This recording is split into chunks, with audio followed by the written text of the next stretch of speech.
The Lord be with you. And with your spirit. A reading from the Holy Gospel according to Luke. Glory to you, O Lord.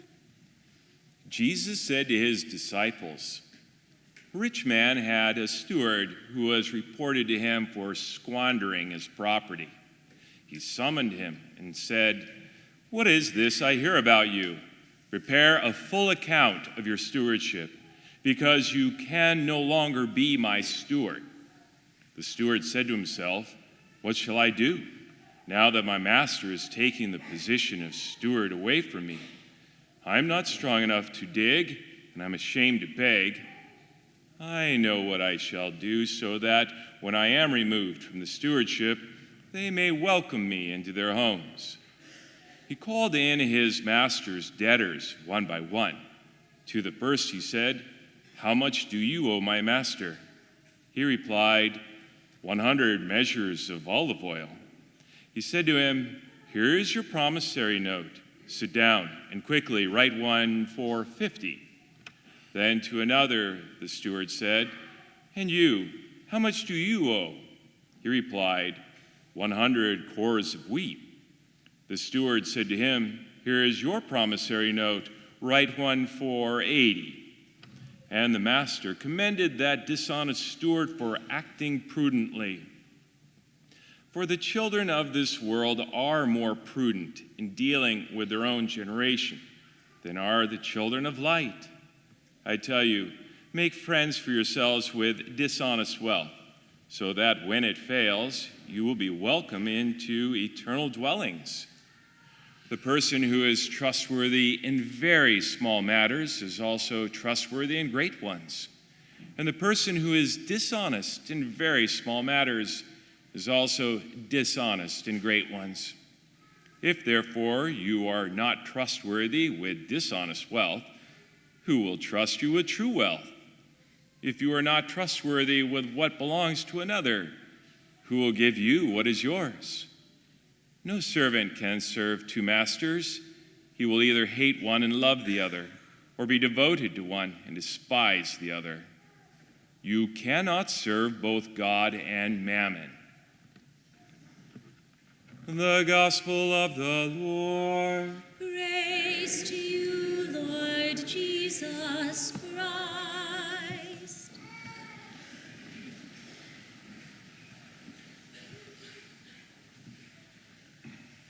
As many of you already know, I have a golden retriever, 7-year-old Sophia, and she is truly the perfect dog in so many ways. She's extraordinarily well behaved. She does respond, knows quite a few commands. When I take her for a walk, she walks right at my side. In fact, I could walk her with a piece of string, except, especially of late, should she see a squirrel. If she sees a squirrel, all of the training in the world is pushed aside as she wants to bolt for that squirrel. And I have to really hold her, I have to really restrain her back. Of course, the other thing I do find annoying about her, but it's a good thing, is that if there's somebody walking by the rectory, particularly if they're walking a dog by the rectory, she'll start barking and keep barking until they've moved along, as if to say, stranger danger, stranger danger. Of course, I accept all these things in stride because she is simply being true to her nature. True to her nature as an animal, true to her nature as a golden retriever. True to her nature. That said, I am not surprised when I'm out and about and I find people behaving badly, because I simply say to myself, oh, well, they're just being true to their nature, or more specifically, being true to their fallen nature. St. Augustine commented on this, and he had said, don't be surprised when people are behaving badly because they're simply acting out of their original sin. Be surprised when people are acting good because it's contrary to their nature. Contrary to their nature. In fact, the readings this Sunday speak to our human nature, our fallen human nature. We first hear from the prophet Amos, and he is pointing out how indeed the people of God, the chosen people of God, how good they are if it's, say, Sabbath, or if it is a time where their focus is to be on God, but they are not checking their watch because those hadn't been invented yet, nor the calendar as such, as much as they're looking at that sundial, waiting and wanting it to be over so they can get back to business as usual, living out and according to their fallen nature. They can get back to just cheating people in the marketplace. They can get back to the buying and selling of people and goods and the like, basically living out everything contrary to the law of God because they have mistakenly believed that they're in good relationship with God because they have met Sabbath requirements or worship requirements, and that everything else after that they have license to pursue. And nothing could be further from the truth. And then we have our gospel account today. Here, this parable actually follows Jesus' telling of the parable of, we had just heard from last Sunday, of the prodigal sons. He has this parable here where he tells us about this rich man who has a steward, an agent of his property, if you like, and he finds out that he's been squandering his property, squandering his wealth. And he's calling him into account for it. And immediately we are, as listeners, meant to understand, well, this is God as the rich man. And indeed, we, humanity, are the stewards of creation. Again, the backdrop being Adam and Eve were created to be stewards over all of creation, all of it. Well, here we have this steward is squandering his master's property. He is to give an account of it. He knows he's going to come up way short, and he's trying to figure out what to do. And again, he's acting out of his fallen nature. He's acting out of his greed. He's acting out of his laziness. And he figures out his plan. Indeed, he's going to forego his commission, his graft that he's been taking upon all the debtors to his master. So he's not really looking to cheat his master by rewriting these promissory notes to his master's debtors. It was very common practice in the ancient world that these stewards, these agents, would tack on, a commission. It might be as low as, say, maybe 10%. It could be as high as 50% commission that they would then collect for themselves. So the steward, when he calls the first debtor forward and asks, how much do you owe my master? And the person replies, 100 measures of olive oil. That is, in fact, about 850 gallons of olive oil, by the way. And he says, here's your promissory note. Sit down quickly, write one for 50. Wouldn't you like to be that debtor, to have your debt cut in half? But really all he's doing is cutting out his graft. He'll still be passing on to his master what he owes his master. And then the next one, how much do you owe? And he says he owes 100 cores of wheat, which is about 800 bushels of wheat, if you like. It's quite a bit. And he cuts his 20% graft out, says make it for 80, and he's passing it on to his master. So his master, of course, commends him because his master is getting what is his due. But he also saw how this steward is acting out of his fallen nature and still taking care of himself. But he's also no longer squandering his master's resources. In fact, he's gathering his master's resources and wealth for his master and taking this action on his own behalf.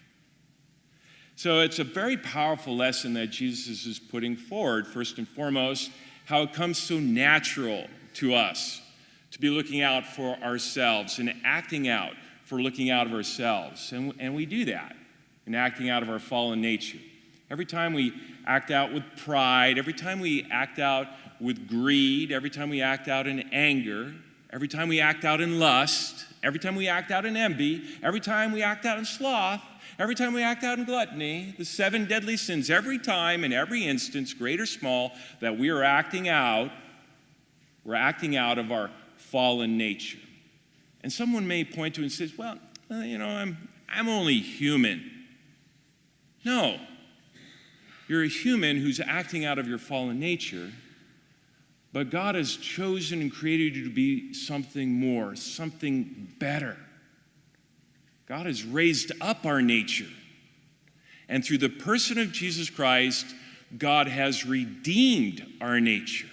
And through the sacred waters of baptism, we receive a new human nature, a redeemed human nature, a nature that enables us to shun that which is the squandering of God's resources entrusted to us, but instead to employ them for the glory of God, for the salvation of souls.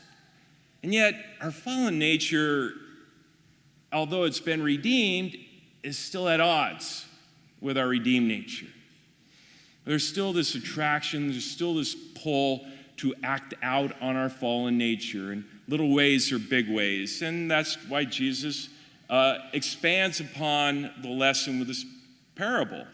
He talks about people who are not trustworthy in small matters or not trustworthy in great matters, where if you're trustworthy in small matters, we are trustworthy in great matters. And we all know that to be true. If we are living out of our redeemed nature in the very small, seemingly unimportant matters of daily life, we will do that with the bigger and more important matters of life. And when we don't, well, then we don't. And Jesus brings this point further home for us. Not only is this a personal issue of calling us to live out of our redeemed nature through him, but it has universal implications. All of humanity, we read about in Scripture, suffers because of humanity's fallen nature. All of creation suffers because of humanity's fallen nature. And we know this to be true, do we not? I mean, what were all those protests around the world this past week about? All these strikes by students and others calling attention to the plight of our time, to the crisis of the climate that we face, that all the science and evidence is pointing to as being a consequence of what? Of humanity acting out of its fallen nature. And we might say to myself, my carbon footprint's so tiny. How could I possibly affect such a global consequence? Let alone, how can I bring about real change? Well, the reality is we have a global consequence of our collective fallen nature, and the remedy is for our collective redeemed nature to take action and move forward. And not just in the matter of climate, but for all of humanity to really live as the children of light and to employ the graces God has entrusted to us to overcome pride and anger and lust and envy and gluttony, avarice and sloth. To not live as Christ would have us live, but to live as Christ himself lives, to be a multiplication of the anointed ones of God in the world today. That's what makes a difference. That's what empowers a 16-year-old Swedish girl, Greta Thunberg, to call the world to attention, was something that impacts all of us and for generations to come, and to take action now. We really have no capacity left to ourselves to do anything but to destroy the earth, and to do so even in our beginning in our own homes because of our fallen nature.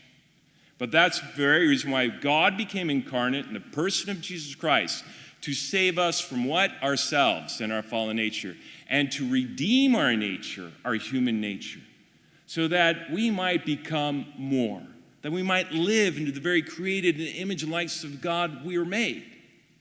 In fact, I am reminded of this with my dog, Sophia, because right there at the side yard door, I have this plaque on which I hang her towels to dry her off when she comes in wet.